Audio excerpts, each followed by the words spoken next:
ایھا الذین آمنوا لا تدخلوا بیوتا غیر بیوتکم حتی تستأنسوا وتسلموا علی اہلہا ذالکم خیر لکم لعلکم تذکرون۔ اللہ تعالیٰ ان آیت کریمہ میں استئذان کا مسئلہ بتا رہا ہے کہ اگر ہمیں کسی کے گھر میں داخل ہونا ہے اور جانا ہے تو کس طریقے سے جائے، کیسے داخل ہوگی، اسلامی آداب میں ہے۔ ایسا نہیں کسی کے گھر میں گئے دھڑلے سے گھس گئے، وہ کیسے بیٹھا ہے، کس حالت میں بیٹھا ہے، کتنے کپڑے پہنے ہوئے ہے، اس کا ہمیں خیال رکھنا ہے، آداب ہے۔ تو یہ سورۃ النور ہے اور یہ سورۃ نور کی جو 27ویں 28ویں آیتیں اور اس کی بعد کی بھی آیتیں جو استئذان کے مسئلے پہ ہیں اور اسلامی آداب اور رعایت سکھا رہے ہیں۔ کسی سے اگر ہمیں ملنا ہے تو کس طریقے سے ملنا ہے اور کسی کے گھر میں جانے تو کیسے جانا ہے، تو وہی اللہ تعالیٰ خطاب فرما رہا ہے، یا ایھا الذین آمنوا، اے ایمان والو، لا تدخلوا بیوتا غیر بیوتکم، اپنے گھروں کے علاوہ میں کسی دوسرے کے گھر میں داخل نہ ہو، حتی تستأنسوا، بغیر اجازت کے، وتسلموا علی اہلہا، اور بغیر سلام کیے ہوئے۔ تو یہاں پہ استئذان کا ایک بہت بڑا مسئلہ کیا بتایا کہ اگر ہمیں کہیں جانا ہے، کسی کے گھر میں جانا ہے، تو سب سے پہلے جا کر اس کی دروازے کو کھٹکھٹائے، اگر بیل لگی ہوئی ہے تو بیل کو دبا دے، جس سے وہ متنبہ ہو جائے کہ ہمارے گھر میں کوئی آ رہا ہے۔ اگر اس کے بعد اگر وہ نکلے تو اس کو السلام علیکم کہیں اور اس سے پوچھے کیا میں اندر داخل ہو جاؤں۔ اگر وہ اندر سے پوچھتا ہے کہ جب آپ نے اجازت اس سے مانگی، دروازہ کھٹکھٹایا اور اس نے کہا کون، تو آپ اس کو اپنا نام بتائیں کہ میں فلاں ہوں، میرا نام فلاں ہے، میں فلاں جگہ سے تعلق رکھتا ہوں، کیا کہ اس کو معلومات ہو جائے۔ اجازت کا مسئلہ یہی ہوتا ہی ہے تاکہ اندر جو گھر کے ہے اس کو یہ معلوم ہو جائے مجھ سے ملنے کون آ رہا ہے، میں اس کو جانتا ہوں کہ نہیں جانتا ہوں۔ ہمارے یہاں جو معاشرے میں ایک چیز رائج ہے، اگر ہم پوچھتے ہیں کون تو کہتا ہے میں۔ رسول اللہ صلی اللہ علیہ وسلم کے پاس ایک مرتبہ جابر بن عبداللہ رضی اللہ تعالیٰ عنہ داخل ہوئے، بخاری شریف کی روایت ہے، تو اللہ کے رسول نے پوچھا کون، تو کہا میں۔ کہا میں کیا ہوتا ہے؟ جابر بن عبداللہ رضی اللہ عنہ فرماتے گویا کہ رسول اللہ صلی اللہ علیہ وسلم کو یہ بات ناپسند ہوئی، میں تو اپنی وضاحت کر کے بتائیں میرا نام یہ ہے۔ اگر نام سے اس کو پہچان نہ ہو پا رہی تو مزید اور ایسی چیز بتا دے جس سے آپ کا انٹروڈکشن ہو جائے، یعنی معلومات اس کو ہو جائے کہ میرے گھر میں فلاں شخص آ رہا ہے۔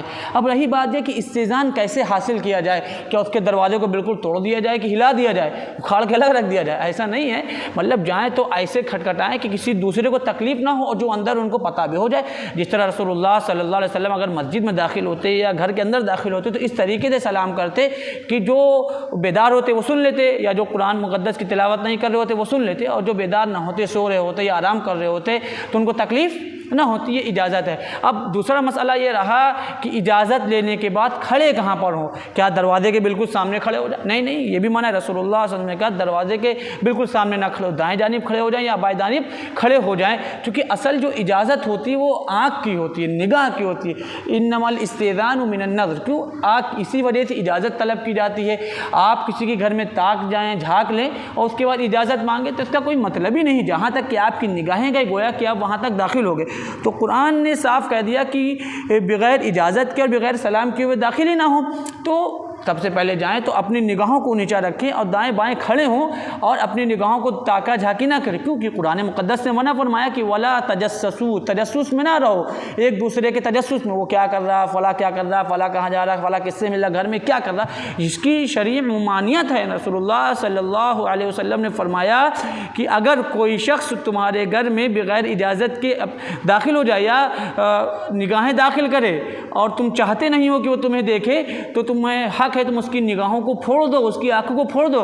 اگر کوئی ہمارے گھر میں جھانک رہا ہے، تاکہ جھانکی کر رہا ہے، تو ہم اس کو اس کی نگاہوں کو پھوڑ سکتے ہیں، اس کی آنکھوں کو پھوڑ سکتے ہیں اور ہمارے اوپر کوئی تاوان نہیں ہوگا، کوئی قصاص نہیں ہوگا۔ اسی طرح رسول اللہ صلی اللہ علیہ وسلم ایک مرتبہ اپنے حجرے مبارک میں کنگھی فرما رہے تھے اپنے بالوں میں، تو ایک شخص جھانک رہا تھا، رسول اللہ صلی اللہ علیہ وسلم نے دیکھا تو اللہ کے رسول صلی اللہ علیہ وسلم نے فرمایا کہ لو میں اس کے کنگھی مار دوں جس سے اس کی نگاہ چلی جائیں۔ تو رسول اللہ صلی اللہ علیہ وسلم کی یہ بات بڑی ناپسند ہے کہ کوئی بندہ کسی کے گھر میں بالکل فوراً گھستا چلا جائے، داخل ہوتا چلا جائے، کیونکہ ہمارے معاشرے میں اجازت لینے کا کوئی مطلب ہی نہیں بچا۔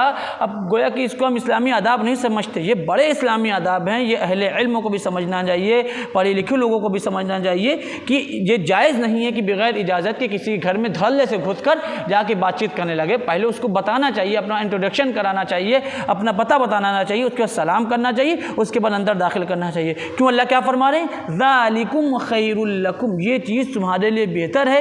کیوں؟ لعلکم تذکرون، شاید کہ تم یہ بات سمجھو۔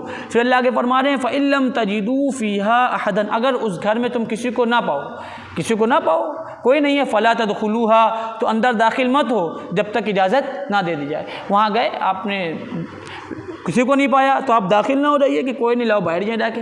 یہ غیر شرعی چیز ہے، یہ پسندیدہ نہیں ہے۔ آپ کسی کے گھر میں جائیں 3 مرتبہ، اب مسئلہ یہ ہے کہ کئی مرتبہ اجازت طلب کی جائے، 3 مرتبہ اجازت طلب کی جائے۔ حدیث شریف میں اللہ کے رسول صلی اللہ علیہ وسلم نے فرمایا اجازت 3 مرتبہ ہے۔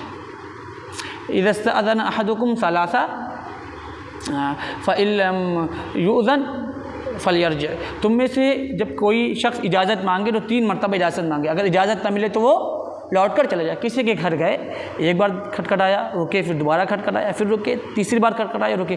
اگر اجازت ملتی ہے تو اندر جائیں گے، ورنہ گھر سے واپس چلے آئیں گے۔ یہ نہیں کہ جب تک کہ اس کو اٹھا نہ دے، جب تک کہ اس کو بیدار نہ کر دے، بیدار کر اٹھا کر ہی مانیں گے، یہ غیر شرعی طریقہ ہے۔ اسی طرح یہاں پہ ایک مسئلہ اور سمجھ لیا جائے، فون کا، موبائل فون کا بڑا اہم مسئلہ ہے۔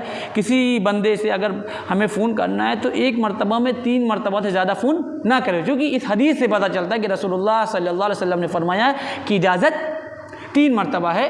تو اسی طرح پتہ چلا کہ کسی کو جو ہے فون کرے 3 مرتبہ کے سے زیادہ نہ کرے، اور فون ایسے وقت میں نہ کرے جس وقت اس کے آرام کا ٹائم ہے، یا کوئی ایسا وقت ہے کہ اس کے سونے کا ٹائم ہے، تو رات میں بہت زیادہ فون کرنا یہ غیر مناسب چیز ہے۔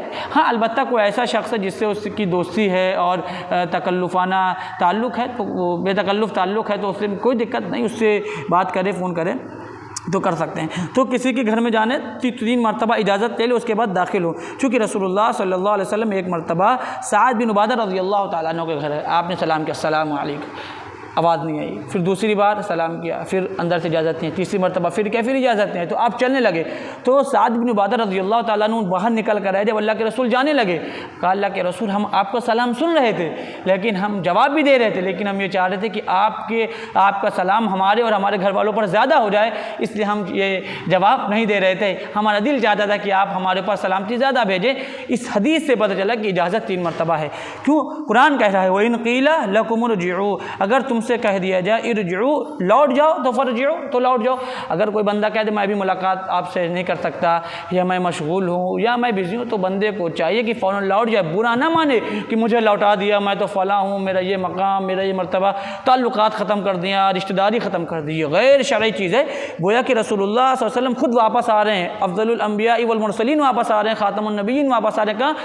سعد بن عبادہ رضی اللہ تعالیٰ عنہ کے گھر سے 3 مرتبہ میں اجازت نہیں ملی، تو آپ واپس آ رہے تھے۔ اس حدیث سے پتہ چلا اگر آپ کو کوئی بندہ کہہ دے میں فلاں ٹائم پہ آپ سے ملاقات کروں گا، فلاں وقت پہ ملاقات کروں گا، تو آپ فوراً لوٹ آئیے۔ یہ چیز جو ہے نا، یہ اسلامی آداب ہے، یہ اسلامی احکام ہے۔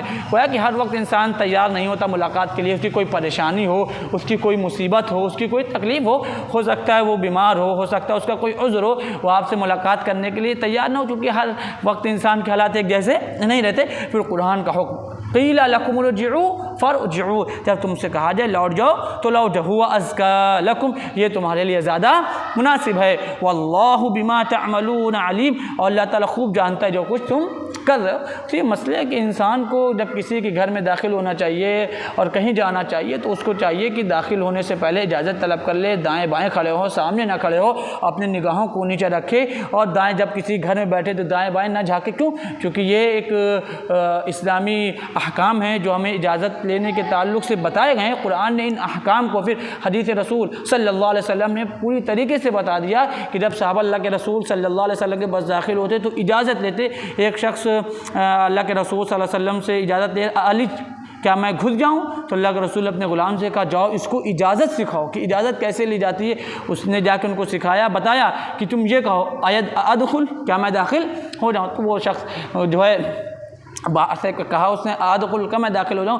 جب اللہ کے رسول صلی اللہ علیہ وسلم نے کہا داخل ہو جاؤ اسی طرح حضرت عمر رضی اللہ تعالیٰ عنہ جب اللہ کے رسول صلی اللہ علیہ وسلم پاس داخل ہوتے تو کہتے السلام علیکم یا رسول اللہ ایدخل عمر، اے اللہ کے رسول آپ پر اللہ کی سلامتی، اس کی رحمت، اس کی برکتیں ہوں، کیا عمر داخل ہو جائے؟ تو یہ داخل ہونے کا مسئلہ ہے، سمجھ لیں کسی کے گھر میں جانا ہے، کیسے جانا ہے، کب جانا ہے، اور سامنے وہ اللہ بندہ کس حالت میں ہے، کیسے بیٹھا، اس کا اہتمام کرنا چاہیے، کیونکہ یہ اسلامی آداب اور اسلامی احکام ہے اور اللہ تعالیٰ جان رہا ہے ہم کس نیت سے کس کے گھر میں جا رہے ہیں، کیسے جا رہے ہیں۔ وآخر دعوانا الحمد للہ رب العالمین۔